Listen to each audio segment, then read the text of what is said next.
Thank you all for joining us. Yesterday was an incredibly difficult day for all of us in Louisville. I want to start by saying thanks again to everyone who pulled together to get through yesterday and to continue on today and the days ahead. First, that starts with our police officers. Chief, to you and your entire team, thank you all very much. In particular, thank you to Officer Wilt, Officer Galloway, who were two of the first officers to arrive on the scene to confront the assailant and to save lives. You and all of the colleagues at LMPD were true heroes yesterday and every day. And to our other first responders, EMS, Louisville Fire Department, Jefferson County Sheriff's Office, the 911 operator at MetroSafe, who handled calls and dispatched so efficiently and well, and to our state and federal partners, thank you. And also a special thanks to Dr. Smith, to you and all of your colleagues at the University of Louisville Hospital.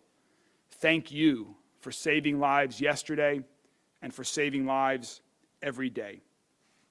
I also want to acknowledge the rest of our Metro government team who dealt with the challenges, adapted to the circumstances, and did what was asked of them yesterday to help others in our community. Thank you for embodying the best of public service.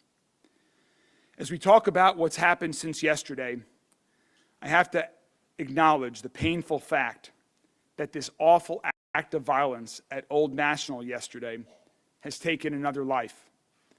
Late yesterday, we learned that Deanna Eckert passed. She was 57 years old. She was an employee of Old National Bank. I knew Deanna also. Deanna was a very kind and a very thoughtful person. She was a wonderful woman who will be missed. Her death means another family in mourning and adds yet another layer of tragedy to this moment. I want to briefly read a statement from Old National Bank CEO Jim Ryan, who has asked me to read this on behalf of him and his colleagues at Old National. Quote, "There are no words to adequately describe the sadness and devastation that our Old National family is experiencing as we grieve the tragic loss of our team members and pray for the recovery of all those who were injured. Obviously, this is an incredibly difficult situation, and our entire focus is on making sure that everyone affected has the support and assistance they need. On behalf of everyone at Old National, I also want to acknowledge and thank Louisville law enforcement, the medical community, and state and local officials for their incredible response to this tragedy. And finally, we ask you to please continue to pray for all those affected." Again, that was Old National CEO Jim Ryan. Our thoughts are with the families who've lost loved ones, and we're also thinking and praying for the people who were injured in this attack, including our police officers. So for an update on their condition, I first would like to welcome Dr. Jason Smith, Chief Medical Officer at U of L Health. Dr. Smith? Thank you, Mayor. So from U of L Health and U of L Hospital, I want to send my prayers and thoughts out to all the families that were affected yesterday, both those we treated and unfortunately those we did not. An update from us, we still have 4 patients in the hospital. 2 remain in the ICU. Officer Wilkes still remains in critical condition, but we have been able to upgrade our other patient in the ICU to stable condition. The other 2 remain in the hospital being treated for non-life-threatening injuries. I want to thank my team, again, the emergency department, physicians and nurses, my trauma team at U of L Health, and all those that supported us yesterday. I also want to send a thank you to the American Red Cross. We used 170 units of blood yesterday to treat these victims, which far outstrips our hospital capacity, and their ability to get us that blood to save those lives helped save those lives. So I want to thank them for that. I'll be happy to take questions at the end of the press conference. Thank you. Thank you, Dr. Smith. Now for a brief update on some information about things that we've learned about the events and the assailant yesterday. I'd like to call on our Chief of Police, Jacqueline Gwynn Biller-Oel. Chief. To the mayor and everyone who is in attendance on today, we have learned that the suspect in this incident was a current employee with Old National Bank. We have also learned that he purchased the weapon used in this tragic incident on yesterday, on April the 4th. He purchased the weapon legally from one of the local dealerships here in Louisville. We have executed a search warrant on his residence, and we have recovered items, and we cannot get into specific details on what we recover at this time because, again, the investigation is ongoing, and we want to make sure that we're providing accurate information. The family deserves that, and the community deserves that. We also would like to share that later on this afternoon, we will be releasing body-worn camera footage of the incident. And so that information at the time will be released to you and the location, so everyone will be privy to that information. Thank you. Thank you, Chief. We need to acknowledge that a tragedy like this affects everyone. I've already talked about some of our first responders and colleagues in Metro government. Thanks also to the faith leaders and social workers and mental health professionals who provided comfort and counsel to people in understandable distress. I also want to acknowledge the teachers and parents who had to have difficult conversations with our children throughout our community about this inexplicable act of violence and cruelty. We're all feeling shaken by this, and scared, and angry, and a lot of other things too. It's important that we come together as a community to process this tragedy in particular, but not just this tragedy. Because the reality is that we have already lost 40 people to gun violence in Louisville this year, including another young man yesterday, just a few blocks away from Old National Bank, shortly after this tragic incident happened. That was a separate targeted incident, but the result was the same. Needless tragedy, needless loss of life. In order to help the people of our community, of our great city, come together and deal with this outbreak of tragedies, to grieve, to pray, to unite, I'd like to announce that we are going to be hosting a vigil tomorrow, Wednesday, at 5 p.m. at the Muhammad Ali Center Plaza.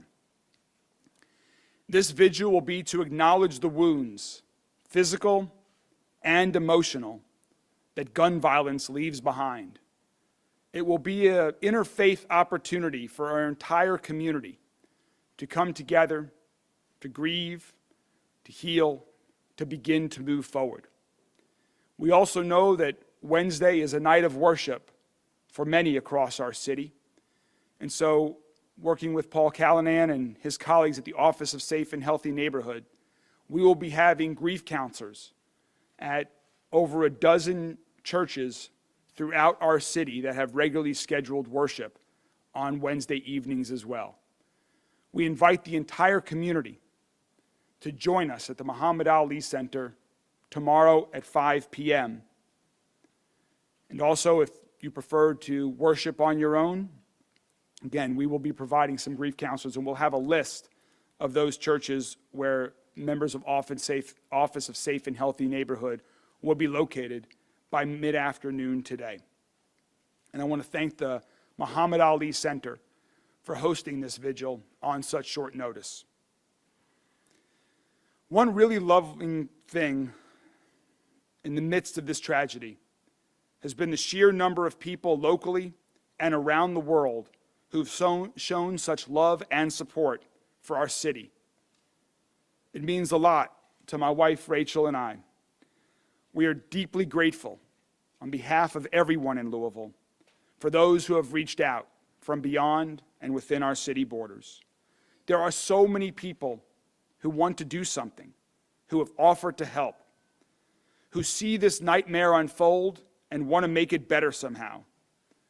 We love and appreciate that so much. For those of you who are looking to take action right now, to show your support for the first responders who are trying to save lives, and for the victims of gun violence, one great way to do that is to donate blood. According to Johns Hopkins University, gunshot wounds require much more blood than other types of injuries. You just heard Dr. Smith talk about the amount of blood that was needed and used yesterday. He mentioned his thanks to the Red Cross. We're very thankful to the American Red Cross, so we encourage people to make an appointment to donate at redcrossblood.org. That's redcrossblood.org. We encourage everyone to donate blood, and if you can't, there are other ways to support the American Red Cross with donations or your time. So next, I'd like to call up Steve Cunanan, who's CEO of the Louisville Red Cross. Steve? Thank you, Mayor. Thank you. Our thoughts and our deepest sympathies are with the people of Louisville and those that have been impacted by Monday's tragic shooting. At the request of local emergency management on Monday, the American Red Cross Louisville area chapter and its volunteers helped support a family reunification center. The Red Cross continues to work with local authorities and their community partners and is helping to provide aid and assistance to those people affected by this tragedy. At this time, the American Red Cross is working closely with the University of Louisville Hospital, and as Dr. Smith has mentioned, we have provided more than 170 units of blood products to the hospital to treat those that have been affected by this. The Red Cross stands ready to provide additional blood and blood products upon the request. And as the mayor has mentioned, volunteer blood donors are needed each and every day to help save lives. This tragedy illustrates that it's the blood that's already on hand and on the shelves that helps during an emergency. Type O negative is the universal blood type, and that is what the emergency room personnel use and what they reach for when they don't have time to determine a blood type, and that's one of the types that is needed most. The American Red Cross is grateful to all those donors who generously give blood throughout this country. Thank you. Thank you, Steve, to all you and all of your colleagues at the Red Cross. There's one more topic that we need to talk about today, and that's guns. Yesterday's tragedy brings us to 40 people who've been shot to death this year in our city. That level of gun violence is beyond horrific, and it's beyond anything we can and will accept in our community. Our police did a heroic job yesterday and every day. And we are already doing a lot to reduce the amount of gun violence in our city and make Louisville safer.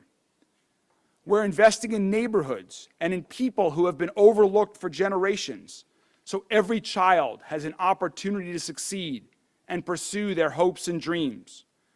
We're going to invest more in mental health care. We're working to make universal pre-K a reality. Workforce development initiatives for young and older adults alike. These are all important. These are all also long-term solutions. We have to take action now. We need short-term action to end this gun violence epidemic now, so fewer people die on our streets and in our banks and in our schools and in our churches. And for that, we need help. We need help from our friends in Frankfurt and help from our friends in Washington, D.C.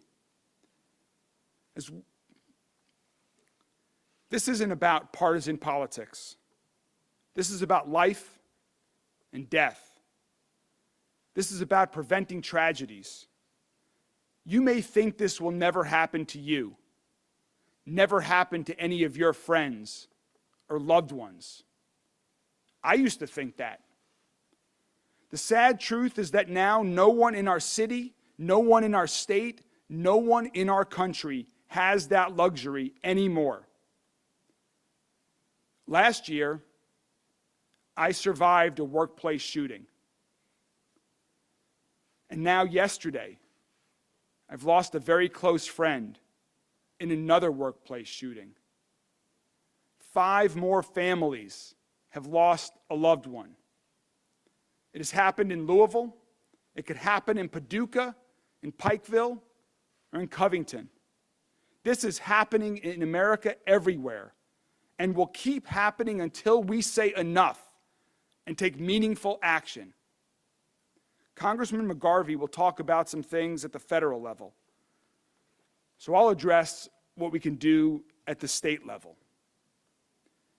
I have 2 requests today for every Kentucky state senator and every Kentucky state representative who wants to join me in reducing the amount of gun violence in Louisville. First, if you support police officers like Officer Wilt and Officer Galloway, who heroically ran into a barrage of fire from a waiting assailant with an assault rifle, if you support local decision-making to address local issues, if you want to help our state's largest city thrive, please give Louisville the autonomy to deal with our unique gun violence epidemic. Let us, the people of Louisville, make our own choices about how we reduce gun violence in our city. Other communities should be able to make the policies that work for them. Let us implement policies that work for us. So please change our state law to let Louisville make its own decisions about reducing the amount of illegal guns on our streets and gun violence that is killing far too many people in mass shootings, in individual shootings, in any shootings. Let me be clear. I don't care about finger pointing. I don't care about blame. I don't care about politics. I'm only interested in working together with our state legislators to take meaningful action, to save lives, to prevent more tragic injuries and more death. Arguing is not a strategy. Doing nothing is not a strategy. It's not a solution. The second thing, and to those in the national media that are joining us here today, this may be even more shocking than it is to those of us locally who know this and are dealing with this. But under current Kentucky law, the assault rifle that was used to murder 5 of our neighbors and shoot at rescuing police officers will one day be auctioned off. Think about that. That murder weapon will be back on the streets one day under Kentucky's current law. My administration has already taken action to remove the firing pin before turning confiscated guns over to the state, because that's all that the current law allows us to do. That's not enough. It's time to change this law and let us destroy illegal guns and destroy the guns that have been used to kill our friends and kill our neighbors. I know every member of the state legislature, like everyone else in our state and in our country, is horrified by what we saw yesterday, by what we see in other cities around the country. None of us wants this to happen again. None of us wants this to happen in our neighborhood, but it will keep happening. That's why we have to do more than what we've already done. Let's change the state laws that would make me a criminal for trying too hard to stop the real evil criminals who are taking other people's lives and who are eager to make a spectacle of mass murder. The laws we have now are enabling violence and murder. It's time to change those laws to save lives and keep our people safe. To those in the Kentucky State Legislature, let's work together. I look forward to working with you on this. Now, I'd like to welcome Congressman Morgan McGarvey.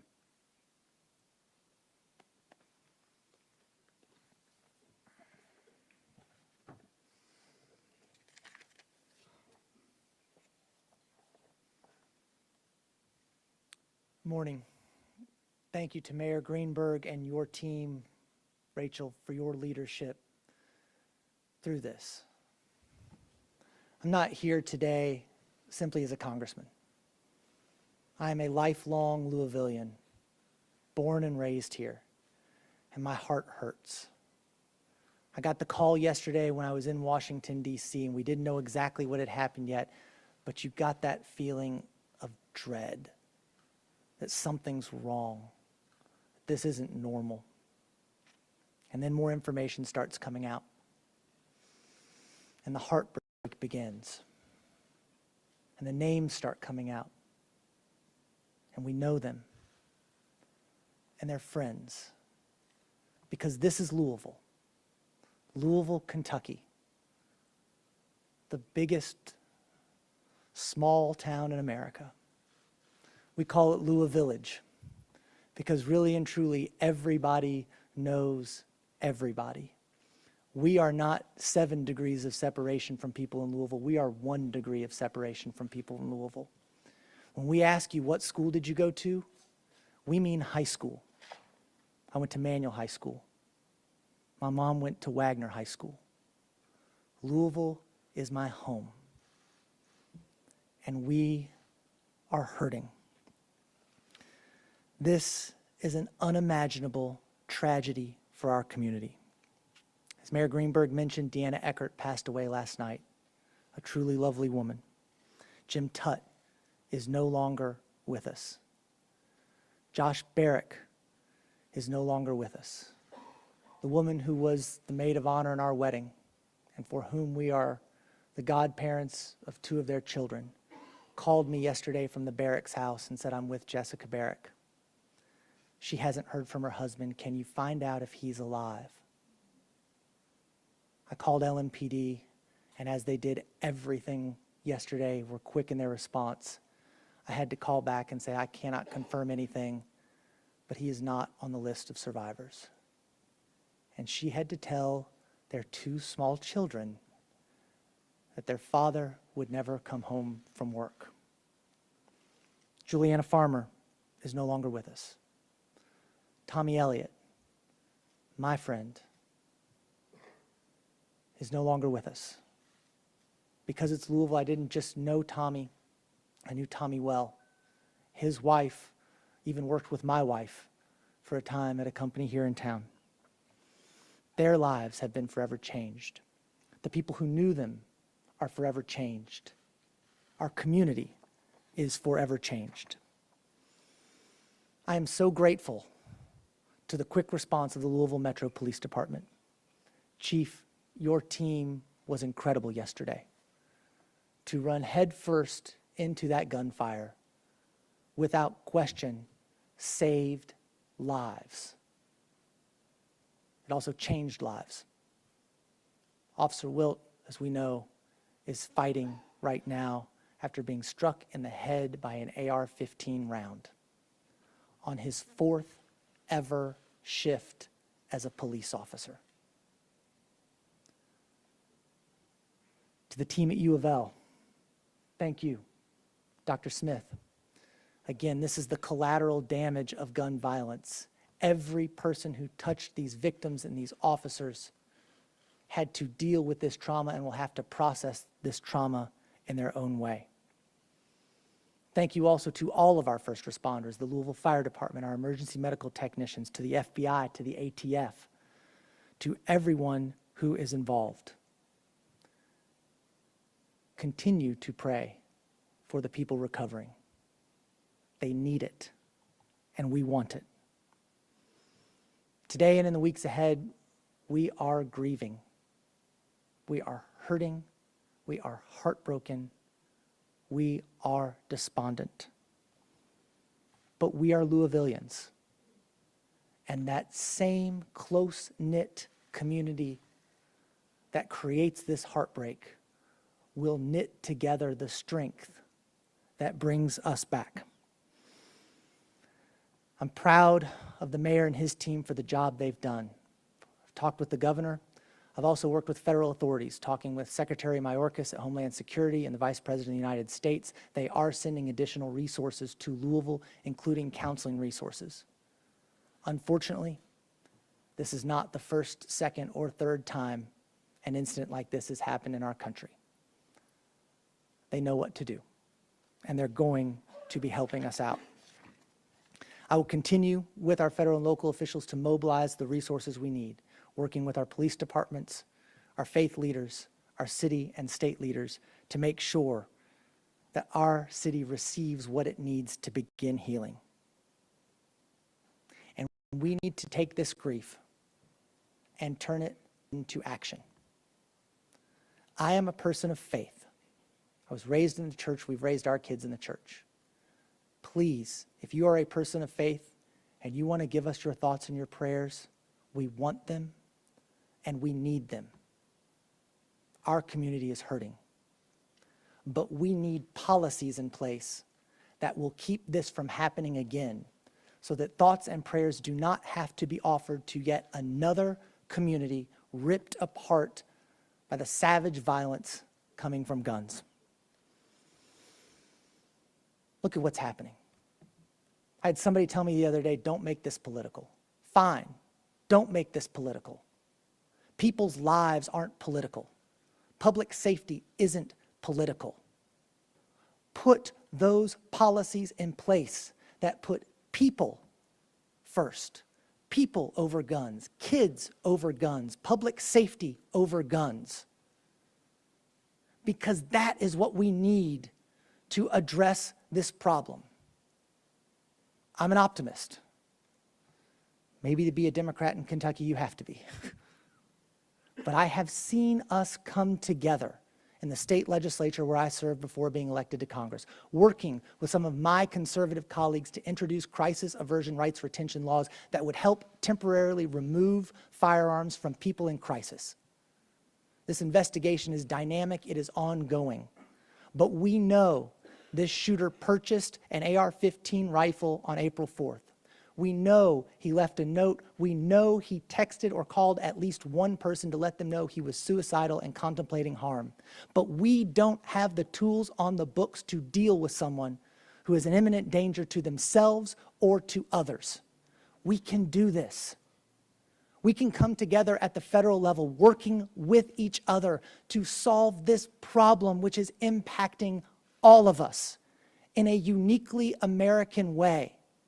And get universal background checks so that people who shouldn't have a gun can't buy one. That we are taking weapons of war off of our streets. That we are helping people who are in crisis. That is not a political issue, but it becomes one when Kentucky Republicans would rather ban books and pronouns and then make Kentucky a sanctuary state for weapons. We are hurting. And no matter what policy we pass, no, it will not bring back these people. This will not bring back our friends, our neighbors, and our loved ones. We will continue to get the resources for our community that we need. And we will continue to work to make sure that we have the policies in place that keep other families, other loved ones, other kids from going through this tragedy again.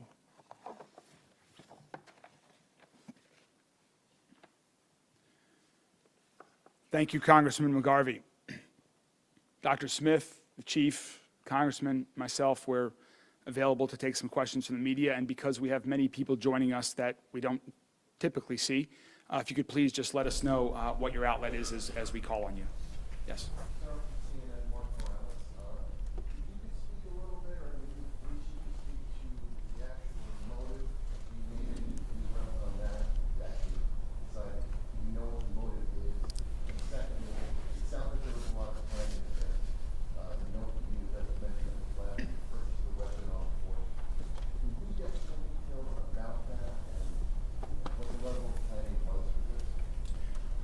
The chief might have some other things to add. I don't believe we have any other information to provide at this point. As the chief mentioned earlier, we have been able to confirm that he was a current employee of the bank and when he purchased the weapon. But chief, do we have anything? At this time, but we do know that this was targeted. He knew those individuals, of course, because he worked there. And the evil that was played out on yesterday, taking those lives and injuring so many others, just truly unfortunate. But again, the investigation is ongoing, and whatever we uncover, it will actually be revealed to everyone.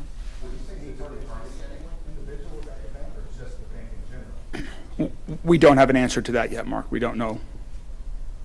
We just know what the results are, and we will certainly continue that as part of the investigation. Chief, can you speak procedurally about what comes next? We know that LPD standard protocol, when officers fire their weapons, there has to be an investigation. Can you give us a timeline for what that looks like? Who will be conducting the investigation? When will we know how many officers fired shots? Things of that nature. Yes, and I have my colleagues here who have been done an extraordinary work in helping me on yesterday. So I would like to highlight Lieutenant Colonel Kroll come up and just share, because he's over the investigation, and I think it's appropriate for him to give that. Thank you. So at this point, because of the complexity of the scene, we made the determination yesterday to segment the internal shooting where between the shooter and the employees to a homicide investigation, and then the public integrity unit will be the external shooting incident, which was between the suspect and the officers. So there's two separate investigations going. Louisville Metro Police will be handling the public integrity unit and the homicide investigation. We discussed it with KSP yesterday and determined that was the appropriate route for us to keep it within our own structure there. As far as number of rounds or any specific information, it's going to be quite some time before we're going to share any kind of specifics that would, taint the investigation one way or another. Yes, ma'am. As I think we've said multiple times, it was an AR-15. Yes, sir. Yes, ma'am. Adrian Broadus from CNN, and my question is for Dr. Smith. Thank you first to all of you for being here. Can you just share with us what is on your heart and what that process was like for you and the team who had to operate on Officer Rhodes, and how long did the surgery take? Sure. Well, I won't get into too many specifics about the patients we're currently caring for. We did operate on 3 of them yesterday that required emergency operations. My team were absolute professionals. We trained for this. It's very difficult to be able to process what's going on during that time. And so the training that we do with our emergency department nurses and physicians, our surgical services, our trauma teams, the blood bank, all of that makes a huge difference in being able to save those lives, because we have to act quickly. But I'll be honest, caring for 3 shooting victims, plus the other that came in, is not an infrequent day for us. And the events surrounding this made this obviously much more difficult. But to be honest with you, we barely had to adjust our operating room schedule to be able to do this. That's how frequent we are having to deal with gun violence in our community. I'll tell you personally, I'm weary. I've been in Louisville for 15 years, all of it at University Hospital. For 15 years, I've cared for victims of violence and gunshot wounds. And people say I'm tired, but I'll be answered. It's more than tired. I'm weary. There's only so many times you can walk into a room and tell someone they're not coming home tomorrow. And it just breaks your heart when you hear someone screaming, "Mommy," or Daddy. It just becomes too hard day in and day out to be able to do that. Now, my team is fantastic. They're absolute professionals and they're wonderful. But sooner or later, it catches up to everybody. You just can't keep doing what we're doing because you just can't keep seeing these lives lost. You can't keep seeing all the people with these horrific injuries coming through the door without doing something to try and help them. And I don't know what the answers are. I'm a doctor. I don't know what the answers are. But to everyone who helps make policy, both at state, city, federal, I would simply ask you to do something. Because doing nothing, which is what we've been doing, is not working. We have to do something. Because this is just getting out of hand across our city and across this great nation of ours. Sorry. Thank you, and no sorry. Yeah, he's still in the ICU, he's still sedated. And I apologize, I am not gonna release any other information for the patients that we're still taking care of. Still in critical, so yesterday, the next 24 hours are going to be very intense. Is that still the same stance today? Yes, so he's still in critical condition in our ICU. He's being treated by our neurosurgery team, being treated by our trauma team and our anesthesia teams, and is still undergoing a lot of care at bedside. Good news, we have another patient released. I know we talk a lot about the first receiving people receive trauma care. Another person was able to leave and walk out of the hospital. How does that feel to see the good part of this today? Yeah, so I mean, the answer is that, today we had 4, we may have 3. The ones that are doing well are doing well. And I think, the work that we do with the physicians and the nurses at the hospital is just, it's unbelievable sometimes the people that we're able to save these days. We have partners like the Red Cross that can get us, 170 units of blood in an 8-hour period of time. It's just the coordination of the city, of the healthcare system and of the hospital is outstanding to be able to say that those patients are going home. May, Security at the bank, and can you talk about any steps that people inside the bank may have taken that might have saved lives, or they might have taken that stimulus or situation? Yeah, I'll call on the chief or someone from LMPD to talk about precautions to take if this ever happens to you and you find yourself in a similar situation. I don't think we have the information yet on whether there were armed guards within the bank. We don't have any evidence that there was, but we have not yet confirmed that. Chief, you or someone else from LMPD? Deputy Chief Hall. Talk about some precautions. like you said, we have no information about any armed security that was at the bank, but in these situations, it's very simple. We teach people run, hide, fight, right? I can say that we do know that people saved their own lives yesterday when they heard the gunshots, and they either run or hid, and they got out of the danger area, and we are grateful for that. So run, hide, fight. Get out of the area. If you cannot get out of the area, hide. If you cannot hide safely, fight. Do not think that you do not have the capacity to fight back and save your life. When it comes down to it, that's the only choice you have, and you better fight like your life depends on it, because you have to. So run, hide, or fight. Mayor, I have a question for you when it comes to. Or inside at the time, and was this all confined to one room? We don't have an exact number of people who were in the building or in the shooting yet. The shooting took place on the first floor, which is slightly elevated from the sidewalk because of the grade there. There were other people in the buildings. LMPD did clear the entire building in a very safe, rapid manner. So there were many other people in the building. We don't have those exact numbers yet. Yes, sir. Question for the chief regarding Officer Will. Officer Galloway was also mentioned, first of all. Is that his field training officer? That is correct. Obviously, as we heard, this was his 4th shift on the job. Is it accurate to say he still did not hesitate He did not hesitate at all? at all. He was with his field training officer, and he did not hesitate. I'm just truly proud of the heroic actions of those 2 officers and everybody else that responded. They went towards danger in order to save and preserve life. And that's what you saw on yesterday. They stopped the threat so other lives could be saved. And so no hesitation, and they did what they were called to do. And how do you, as we've heard from Dr. Smith, being weary about his staff having to treat gunshot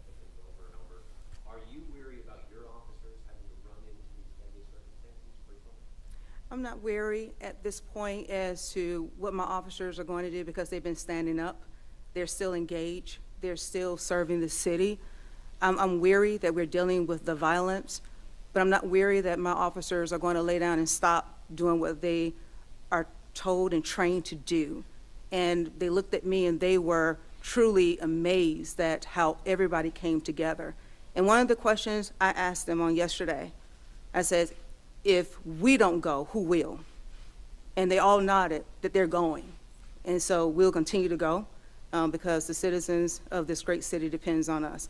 And so I'm just really proud of the resiliency of LMPD. The men and women of this great city is showing up and they're serving, and I appreciate them, and I appreciate the community support for our department. Mayor, question for here, and then you. we'll go over it. You One second, share a Isaiah. rela- We'll get this question, and then we'll come over to you guys. Thank you all for this update and for updating the throughout this. This is all important to me. First, can you just confirm, was Officer Galloway the other officer shot during, Yes, ma'am, he was grazed in the left side. what was his first, what is his first? I'm sorry. Corey. Corey? Yes. Thank you. Can you also speak to any potential history of red flags that may have existed with the suspect you've heard about? You've heard about a possible voicemail via dispatch audio. I assume you're still keeping Stanley at this point. And we've heard about a possible history of mental health issues. So just any kind of context you can give about what may have led up to this, what you know now. Again, it's still ongoing, and we're just trying to piece everything together and just truly unfold everything. But again, once we do have it all, you'll be able to receive that information in its totality and with accuracy, because that's important. So right now, we're just still at the beginning stages, and I know we want more, but we're right here, and just the family deserves for us to get this right and continue to do the right way. Sorry? I don't want to confirm that just yet. The confirmation of a note? Okay, so we're just going to leave it right there for right now. Isaiah? Mayor, you share a relationship with many folks who work in that building. We have heard reports saying that the shooter was given notice of his termination of work there. Can you confirm that? That is not, from what I have been told from an official at the bank, that is not accurate. The shooter was a current employee of the bank. Not given any notice that he might be fired? Not to my knowledge. I don't believe that is correct. I don't believe that is correct. Mayor, you laid out a number of things that your administration has done thus far, but you also issued that plea to the state legislature for 2 laws specifically that you would like to see them change or it change.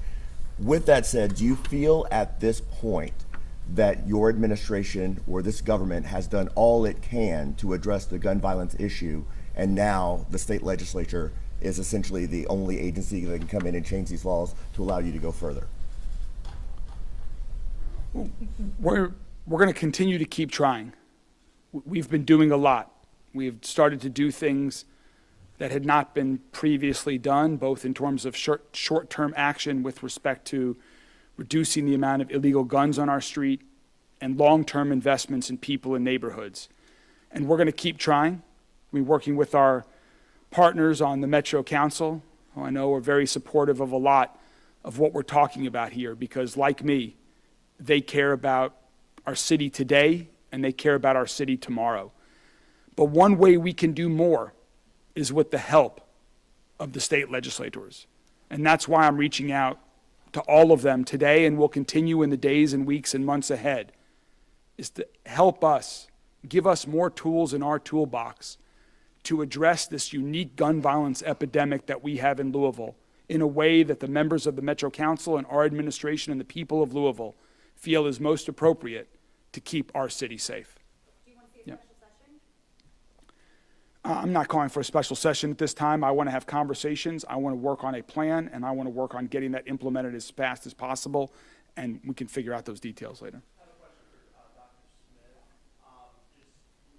We were told about the 170+ units of blood that was used yesterday. A lot of people have been asking how can they help. Speak about just, something as simple as giving blood and how that can help you all with your operations right now, because there are other patients outside of, this casualty, this unfortunate situation that happened yesterday that may need it in your operation. Yeah, there are always other patients, is the simple answer to that. When we appreciate everyone getting out, but donating blood now helps us in the future. And the lives that were saved yesterday were because of the American Red Cross and the blood they had on the shelves and the blood that they provided us. So going now to donate and continuing to donate is what's going to make a difference for the patients that are coming through the doors tomorrow, today, a week from now, a month from now. It's not just enough to go once, because the blood is a finite resource. It lasts a finite period of time. It needs a continual effort from all those in the community to help supply the blood products needed to care for those that are victims of violence, of trauma, of car accidents. And I think that is really the message to get out, is give blood and continue to do that. What were the names of the other 2 officers who were injured, other than Officer Little? One was Officer Galloway that we were talking about, and the third was? And that's correct. And we had just another officer that was just, actually just had a bruise on the left. It was not the result of a gunshot.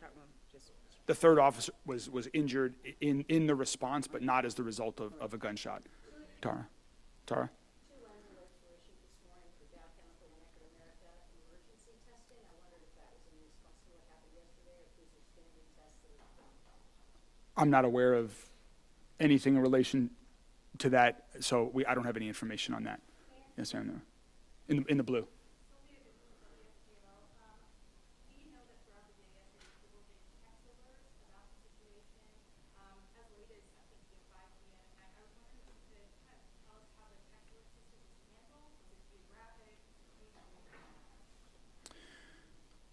The most important thing in the immediate aftermath, in the minutes after that, was to ensure that our officers could respond, and that they could respond initially to the scene as they did, and then to secure the scene and start ensuring that there was access to the hospitals for the victims, and to get support to the victims who were there.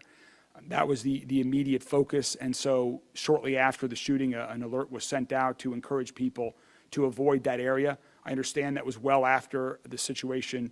The immediate danger had been addressed and neutralized, but we still wanted to keep people away from that officer. From that area, we had so many first responders of all sorts that were there, and we were trying to keep those lanes clear and people away from there so that they could focus on doing what they needed to do. Yes? Not at this time. Yes, ma'am.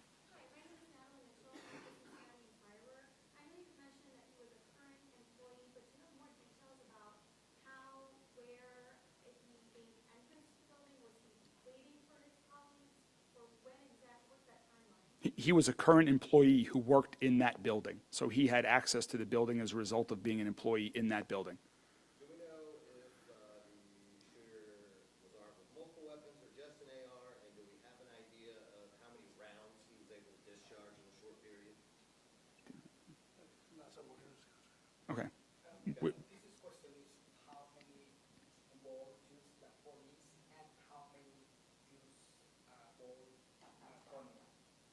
How many guns bring corner. How many guns did the shooter have? And shot corner and shot the police. Yeah, at this point in the investigation, we're not going to share any specifics as far as firearms, other than what's already been stated.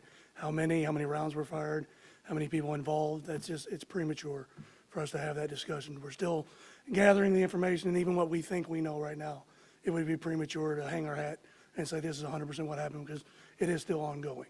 So it's not appropriate or responsible to put that information out right now, and then we have to walk it back at a later time. We have time for a couple more from folks that have not asked the question so far. Will you be releasing the name of the officer who shot Connor, and will you be releasing any information on the time from when the shooting happened to the time that he was taken down by the officer? Will we know any more details? Well, it was just as we mentioned yesterday. I mean, it was just a matter of minutes. I believe that the 911 call came in at 8:38, and we were on scene at 8:41, and we were on. Minutes from start to finish as far as when he began. Then we were notified 3 minutes after that, and then we responded 3 minutes after that, and then within. Yes, stand by the mic. Say that again. And we will get into more detail with this when we go through the videos this afternoon. But it's about a 9-minute span from the time he begins his assault, and then a few minutes after that before we get the first call on it 3 minutes after that when we respond to the scene, and then about 3 minutes after we respond, the subject is neutralized. We've said multiple times, it's Officer Galloway. All right, we have time for 2 more questions. Yes, sir, and then over on this side of the room. Yeah. CJ, Officer Wilson Galloway, how were they able to get there so quickly? Were they in kind of position to, and just how? They're right. That's their geographic area of responsibility, so they were patrolling in the immediate area when the calls came out. I'm sorry, did you say Officer Galloway is who shot the shooter? Yes. Yes. Along with being a rookie officer in the courage you displayed yesterday, can you confirm if Officer Wilson is still serving as a firefighter or EMT on a volunteer basis? You all know? Is Officer Wilt serving as still as an EMT or? He previously worked with Oldham County. Okay. Previously worked at Oldham County. We don't have any other information on that. We, again, as was mentioned, we will continue to provide updates on all of this. We will be releasing body camera footage later this afternoon. If there are other updates available at that point in time, we will make them available. Thank you all very much for being here. Have a good day.